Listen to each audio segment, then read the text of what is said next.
We're judged on the way we speak, on what we say, the words we say, and the language we use. Think back over the past 20 or so years, every president that has ever taken office, every speech he's made, every word he said, every public announcement. His words and his speech has been picked apart word by word, by comedian, by news anchor. The same thing applies as Christians.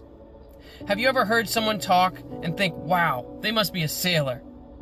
How we speak reflects not only who we are, personally and professionally, but also reflects who lives inside of us. If we are filled with God's Spirit, the way we speak should reflect that. When Peter denied Jesus the third time, they said to him, "We recognize you by the way you speak." And then he denied Christ and began cursing. Be careful what you speak. If when Peter denied Christ, he began cursing, in Mark 14:71, would it not mean that if us as Christians use that kind of language, that we also are denying Christ by the way we speak? Jesus said in Matthew 10:32 and 33, "Whosoever therefore shall confess me before men, him will I confess also before my Father. But whosoever shall deny me before men, him will I also deny before my Father, which is in heaven."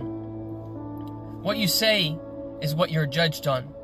Don't run around speaking foolishly, spreading lies, gossiping, and cursing. This type of language tells those around you that you are not a Christian. It denies Jesus and his work in your life. The Bible tells us on our words we will be judged. Matthew 12:36 and 37.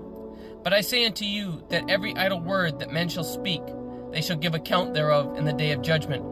For by the words thou shalt be justified, and by thy words thou shalt be condemned." One day, one of my daughters, 10 or 11 years old, picked up a new word at school and was using it quite freely. Now, the word wasn't a curse word per se, but more of a slang term a young lady should not be saying. I asked her if she knew what it meant. She did not. I then went on to explain what it meant, and she was quite embarrassed.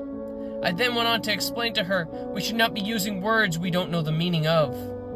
We must be so careful what we say, exercising self-control, not allowing ourselves to speak out of anger or bitterness, but in allowing ourselves to be a vessel for God to speak through.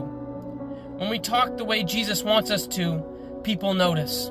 They will begin to ask questions. They'll ask, "What's different about you?" And opportunities will arise to witness to those around you if you just watch the way you talk. James 3:10 tells us, "Out of the same mouth proceedeth blessing and cursing. My brethren, these things ought not